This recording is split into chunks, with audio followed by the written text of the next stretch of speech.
Hey, I'm Allison Hare, and welcome to Culture Changers, the podcast that brings you unconventional wisdom by uncommon people. Together, we are shattering old paradigms to reshape our world and inviting you to make your own mark. Did you know that there are just about 1.2 million podcasts out there, but only about 50% of them are considered active? Meaning they've released an episode within the past 90 days. And this is based on the latest podcast industry specifics from mypodcastreviews.com. So why is that? And listen, I know it can feel overwhelming. You're probably thinking, man, is the market oversaturated? Will my podcast even make a dent? And there's probably a little imposter syndrome creeping in, thinking, who am I to throw my hat in the ring? And I totally get it. We have all been there. But I actually feel like these statistics are kind of encouraging for a few reasons. And a lot of people throw podcasts out there without giving a few areas some much needed consideration.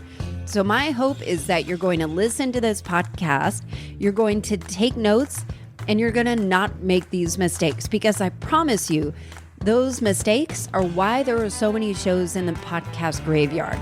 But not yours. This is your passion, your voice, your message, your stories, your vision. You're going to make it great.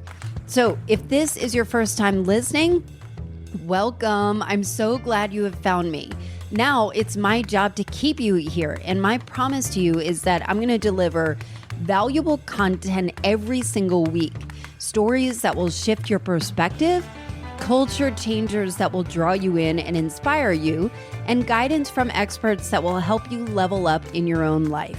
And above all, stir you into your own action. And if you're returning to the show, welcome back. I'm thrilled to keep this conversation going with you. So I have a big favor to ask of you. If you find that you have learned anything from this show, or you know someone that is thinking about starting a podcast, can you share this episode with them? Like right now. I'll wait. And I would be thrilled if you subscribe to the show on your favorite platform. Leave a rating, write a review.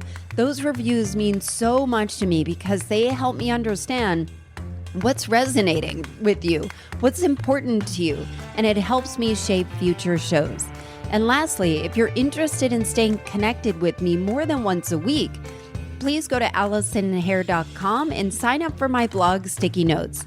I offer quick, thought-provoking guidance and always end each note with something fun. Okay, let's get to the mistakes you are not going to make, because I've got you. Okay, number one, unrealistic expectations. I want to be really clear on this one. Podcasting in general is not a business. It is a platform you can build your business on. So if you decide to start a podcast hoping to make Rogan dollars out of the gates, that's not what this is about. Shows like the Joe Rogan Experience, This American Life, and NPR shows are heavily produced with a much larger staff and a much larger budget than a new podcaster would typically have access to. That doesn't mean you can't put together a thrilling, compelling show that resonates and spreads like wildfire. In fact, the intimacy of podcasts and your personal voice are what help you build your loyal and engaged audience. But the key here is that building your audience takes time. And what you really want is an audience that cares about what you are sharing. So if you have 45 people downloading your show and listening to you week after week, subscribing to your show, sharing it, that's a home run. If you had 45 people showing up in your living room week after week to listen to what you have to say, you'd be thrilled. So try not to focus on the big numbers. Try not to get too crazy over the analytics, even though they're there, even though they're easy for that. You want an engaged audience that gets you. So we're going to talk a lot about what that looks like today. Focus on the best show that you can put out, and the numbers will come. And by the way, the numbers are somewhat arbitrary. There are podcasters out there that have way less than 1,000 downloads per episode, but they have an engaged and interactive audience that listen, they share, they come back. If they have products to sell, they're buying them. It is way better to have a small, engaged, loyal audience than a large passive audience that doesn't stick around. Which brings me to one of my favorite mistakes to avoid. And this is, I love this one. This is number 2, going wide and not narrow. This happens a lot. I've worked with a lot of new podcasters that really toil with their concept. They want their topic to include everyone. They don't want anyone to be left out. But here's the deal. It sounds counterintuitive, but it's 1000% true. You want to go super narrow. The more niche down, the better. So I saw on a Reddit thread of a new podcaster that was frustrated that he wasn't getting much traction. He had a great podcast name and his concept was really unique. It was 3 construction guys that weren't into the stereotypical hunting and fishing activities like their peers. They were really into gaming. And they were concerned that there were too many gaming podcasts out there and they would just get lost in the mix. But imagine if you were those guys and found a meetup or a network of construction guys or people that worked in a similar industry that were into gaming, you'd be ecstatic because you would know that you are not alone. So my advice is to be the podcast they wish they had. Seth Godin calls it the minimum viable audience, the smallest amount of people that could sustain your business or podcast. You could be a speed knitter or really into a British game show and make a podcast about it. And even though you might think it's a little quirky, that's what people want. They want your quirks. So what is your weird? There are statistics out there that say that for every unusual passion, there are 1 million people in the world that have that same combination. So operate in that space. That's your genius. That is what is going to draw people to you. So you always want to think about your own quirks because that is what makes you beloved. And that's what draws people to you. And that is who you connect. And those are the people that grow your show. They really become your marketing team. And that brings me to number 3, spending too much money on your gear. This is such great news. Podcasting is low tech, low cost, and high impact. But let's talk about the cost for a minute. You do not need expensive equipment. In fact, you can run a podcast for exactly $0. You can use your iPhone, your earbuds, and free hosting options. The caveat is that you may compromise sound or content, as some of the free hosting platforms have limits to how often you publish, the length of your shows. But if you want incredible sound, the best mics, I kid you not, the very best clear sounding mics are $100. That I would absolutely invest in. My favorite mic, and I've tried a ton to make sure I recommend the best and most affordable option, is the Shure SM58 XLR microphone. I am using it right now. It's used commonly as a mic for stand-up comedians, believe it or not. It's portable, it sounds clear and robust, and it outpunches its weight class any day.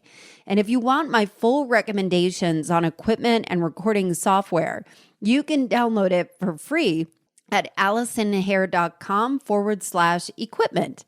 Also, you don't need a fancy recording studio. Most of your favorite podcasters and a lot of big-time podcasters record in their closet. I promise you that. So I wouldn't stress too much over the money part. There's so many ways to do it affordably and have an incredibly sounding show that resonates.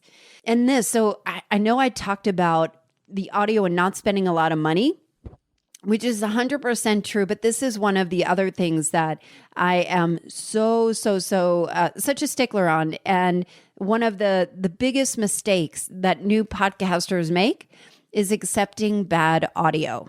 Okay, I know this has happened to you. You see a podcast title that has such an interesting premise. They have cool artwork, you read the description, and it looks right up your alley. You're excited about it. You press play, and it sounds like 2 people talking in a giant empty house with 2 tin cans and a string. You're straining to hear it. You're a little disappointed because it feels like you're eavesdropping because the sound sounds really compressed or tinny, or it just sounds janky. And that can be frustrating. And so you try for a minute, but you just jump ship. And if they aren't going to take the time to have great audio quality, you ain't got time to listen. Hey, this is your show. It's your voice, your message. If you're going to invest in one thing, it's a good mic. And like I said, great ones will run you about $100. This is half the battle, my friends. Tim Ferriss, one of the most downloaded podcasts, the Tim Ferriss podcast is one of the top downloaded podcasts of all time.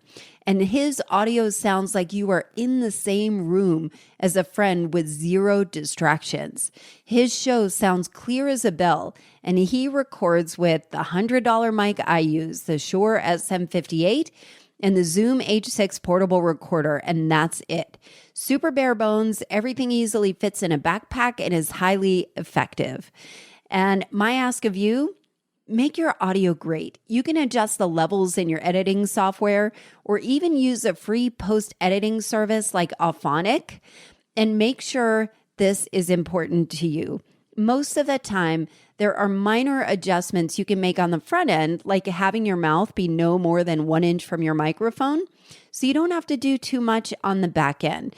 This is key. So very often bad audio has everything to do with people not playing around with their equipment enough to make sure that the sound is good, and they just assume that it's going to be fine. But it is really important, especially if you're putting so much time and energy, it's something you're passionate about, to have people turned off by the sound. So have great audio. And now, as we're thinking about who your audience is and how do you build a podcast, it brings me to my number 5 mistake: not having a goal for the podcast or even each episode. So if you're thinking about the 50% of podcasters that go to the podcast graveyard, I would bet that they probably had an idea, turned on the mics, and just started recording. And without a clear direction of the show, it's easy to lose consistency or focus. Here's the truth.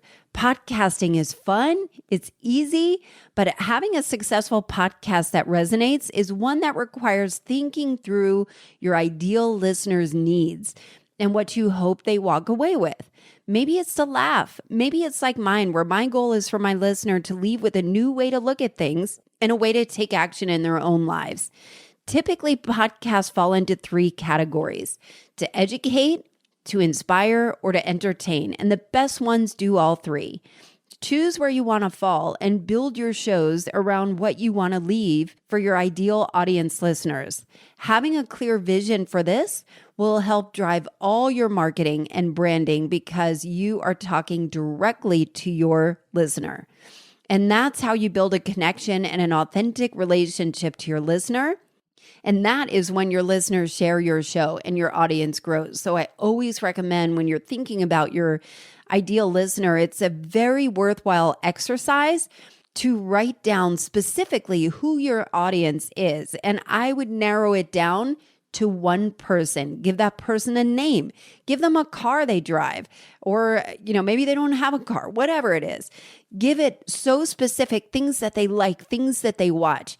That is how you build your marketing. That is how you build the goal for the podcast, because you're speaking directly to that person. And all of the rest falls into it when that is very clear. So number six mistake. This happens a lot too. I think that this is a common mistake that new podcasters make, is that they start and launch with only one episode. And this is one of my favorite hacks. And so I'm glad that I did this.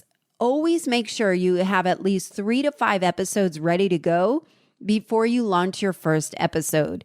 This is the key to owning your schedule and not freaking out if you go on vacation or something comes up. I mean, it's life.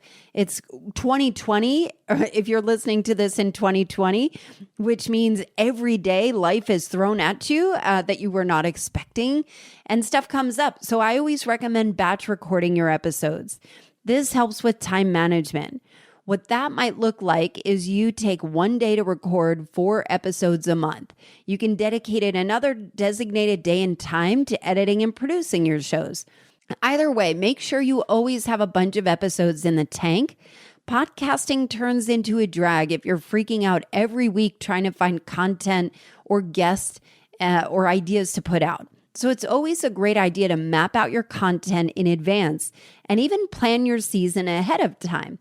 Again, even though the podcast is most likely starting out as a fun hobby, my best advice is to treat it as if it was a profession. It is a commitment you're putting out to your listeners, whether you have an audience or not. But if you treat it professionally, you will win. And that brings me to my next mistake that new podcasters make is number 7, no consistency. Okay, so whatever frequency you choose, stick to it. And so I often hear people saying, I don't know what I can commit to. So whether it's daily, weekly, biweekly, or monthly, the winning combination is great audio, great quality content, and showing up consistently is what develops trust and loyalty in your listeners. If you aren't sure if you can commit to something, commit to a season. Adam Grant, who is a famous, well-respected Ivy League organizational psychologist and has a podcast called Work Life. He releases 10 episodes the entire year, and that's it. And that's completely fine. In the lyrics to the song Spirit of Radio from my very favorite band Rush, it says, "Begin the day with a friendly voice, a companion unobtrusive." I think of that as the intimacy and relationships that you build as a podcast host. It's quite a gift. So make sure you honor it by showing up when you say you will. And when you're thinking about consistency and the frequency, you want to think about the type of show that you have. So if it is topical, a lot of news podcasts can be every single day. You can do it less if you want to, but usually short clips, depending on what it is, can dictate the length of time. I would say the average episode across the board of all podcasts usually runs about an hour. Some run way, way longer. And again, if it is a comedic podcast, if it is a chat cast, I would say that anywhere from 25 to 50 minutes are probably where the sweet spot is there. But there's no right or wrong with it. I just recommend that whatever you choose, whether it is a frequency of weekly, biweekly, monthly, daily, whatever it is, stick to it and stick to the length of time in the shows and keep that consistent to it. It helps people gain trust. They know what to expect with it, and they know how much time to allocate to your show each time and look forward to it. So that's always a fun thing too. And then number 8, no call to action. New podcasters do this all the time. And this is such an easy one to add that a lot of folks miss. So you are not going to do that because now you know. But here is the real deal. You want to engage your audience. The majority of listeners are passive. For instance, I talk all the time about one of my very favorite podcasts, Armchair Expert with Dax Shepard. It is hilarious. I learned so much. It's so thought-provoking. Dax Shepard is just hilarious. And I share episodes constantly to my friends and on the socials because I'm always so moved by them. I learned so much. But I'm not entirely sure I've ever left a review, even though he totally deserves it. You want to remind your listeners on every episode to subscribe, to rate, to leave a review, and share the episodes. And not just to mention it, but walk them through how to do it and why leaving a review matters to you and to them. And why it matters and is because that's how people find you. So if you have a bunch of ratings and people describe how it affected them, that really helps people search all the time. They look in the directories, they're looking for new podcasts, they discover a show and they have kind of gotten to the end of that show and want to look for new ones.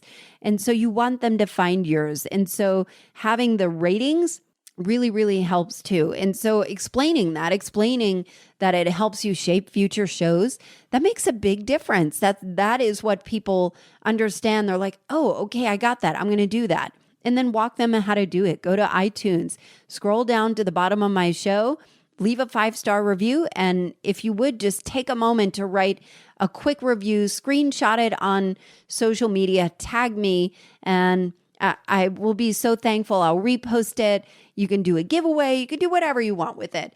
But it is really, really important to get people to act, because that is when you start really building a community and a relationship with your audience. And so if you have a product or service to offer, use active language like enroll now or get yours now, or give them a way to move forward. Always link everything in the show notes and mention that as well. You want your audience to be as engaged as possible, so giving them a way to connect with you, whether it's through your socials, list them on the show or in the show notes, subscribing to your blog, or another favorite way I suggest to my new podcasters in my Press Play Podcast online course program is to get a free text line through Google Voice and ask your listeners to contact you, make suggestions, answer questions, etc. I think for a time I used to end each show or invite people to leave tongue twisters on my Google text line, and I would read it on the show because I love doing tongue twisters. I think they're so fun. So it's a really fun and interactive way to engage with your audience. It is a one-way medium, but it doesn't have to be. So the more you can make it two-way makes a huge impact for you. Give them a reason to let their voice be heard on your show, but be specific and ask every time. And so number 9, this is the final one, not promoting your show. I know this sounds totally obvious, but just because you have a show doesn't mean that the podcast farriers are going to automatically tap everyone on the shoulders and let them know they need to listen. There are some pretty common ways to promote your episodes that you could probably assume: Facebook, Instagram, Twitter, LinkedIn, Pinterest, TikTok. And there are several social media planning apps that make it easier to broadcast it out, like Later or Planoly.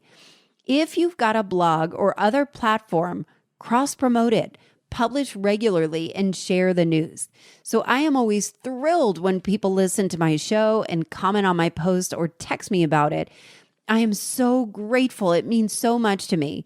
But the real way you know that your show is resonating is when your listeners are sharing it with their network. Invite your listeners to share it and give them a reason why. And on a recent episode of mine, the topic was on pregnancy and childbirth. So I offered the listeners to think about who they know that is pregnant or trying to get pregnant and send it their way. And another very effective and out-of-the-box way to build an audience is to promote your value, not just your podcast, but your value in related Facebook groups or Reddit threads. So you aren't blasting about your episodes because that just ends up turning people off. It's noise and it is spammy. And that's the last thing you want. But you are authentically engaging with where your ideal audience hangs out. If you have a show about parenting and motherhood, join the Facebook groups that are related to that.